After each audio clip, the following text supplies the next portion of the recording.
আমি ফিফাতে এরকম ফলো করছি না। কারণ হচ্ছে গিয়ে ফিফার পুরা market is predicted by Kalshi, Kalshi আর পলি মার্কেটের পলি মার্কেটের ফিফা গেম হচ্ছে। সো সো এইসব খেলা-টেলা এগুলা ওয়ারও লিগে খেলার মতোই হয়ে গেছে। সেদিকে না তাই তো মানুষজন আমরা কি বলবো আগে একটা এপিসোড করছিলাম বেশ আমাদের 16 এপিসোডে এরকম ছিল যে বাংলাদেশে জুয়া-টুয়া এইসব ব্যাপারগুলো নিয়ে। তো এটা আন্তর্জাতিক ভাবেও এই জুয়া বা এখন খুবই মানুষের ঘরে ঘরে হাতের দোরগোড়ায় পৌঁছে দেওয়া হচ্ছে। আগে যেটা ছিল তোমাকে ক্যাসিনোতে গিয়ে জুয়া খেলতে হতো, এখন আর সেটা করতে হয় না। তুমি এখন ঘরে বসে বিছানা শুয়ে জুয়া খেলতে পারো এবং একই সাথে তুমি যে কোনো কিছু নিয়ে জুয়া খেলতে পারো। যে সোহেল কি আগামী 1 মাস পরে মাথার চুল কাটবে কিনা, বা ও কি প্রেসিডেন্ট ট্রাম্প বাংলাদেশে গিয়ে বিরিয়ানি খাবেন কিনা, হ্যাঁ না। তারপর হচ্ছে আজকের ম্যাচে কে কাকে কয় গোল দেবে, যুদ্ধ কি শুরু হবে, যুদ্ধ কবে বন্ধ হবে, মানে সবকিছু নিয়ে মানুষজন বেট করতে পারতেছে।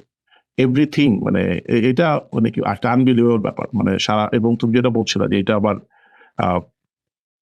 কি বলা যায় ফলশ্রুতিতে এটা এই মানুষের বা রাষ্ট্রের এই জিনিসগুলো ডিসাইডও করতেছে আসলে যে কোনটাতে বেট বেশি, সেটা হচ্ছে হয়তো অনেক ক্ষেত্রে ঘটে যাচ্ছে।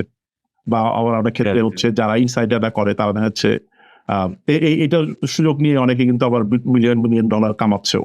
যারা ভেতরের খবর জানে তারা এখান থেকে কামায় নিচ্ছে, এরকম ঘটনা তো বেশ কয়েকটা ঘটছে।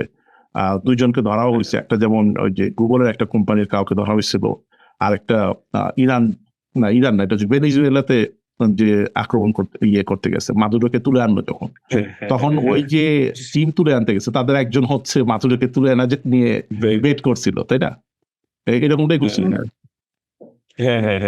পরে তো মনে হয় তাকে সে ওইখানে করে টাকাও কমাইছিল বেশ অনেকগুলা ওই বেট, মানে নিজে যাবে এটা ইউজ করে ইনফরমেশনটা করে। মানে ইন্টারেস্টিংলি তার ওই মানে বেটের কারণে কিন্তু তাকে ধরা হয়, মানে ইনি চার্জটা করা হয় নাই যেটা আমি জানি। আচ্ছা তাহলে কেন যেটা শুনেছিলাম রিলিজিং ইনফরমেশন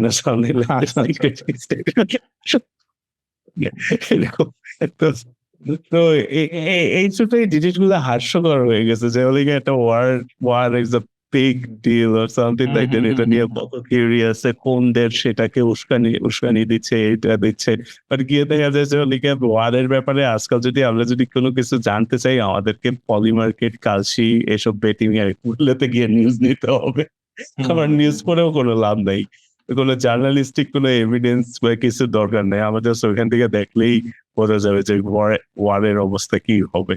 তো এই জন্য মানে আজকাল জিনিসটা কি মানে এইসব কারণে আমার কাছে মানে স্কেপটিক মনে হয় যে ইটস নট অনলি ওয়ার, এখন স্টক মার্কেটও পুরোপুরি ভাবে জুয়ার মতোই হয়ে গেছে। যাদের কাছে ইনসাইডার ইনফরমেশন আছে, যেটার কারণে মাস্টার স্টুয়ার্ট ইনসাইডার ফেমাস যে মার্থা স্টুয়ার্ট, সে জেল খাটছে ইনসাইডার ইনফরমেশনের জন্য। এখন বলতে গেলে রীতিমতো হাজার লোকজন জেলে যাওয়ার কথা, এত মানুষজন এইসব জেনে স্টক মার্কেটে যে ইনভেস্ট করে।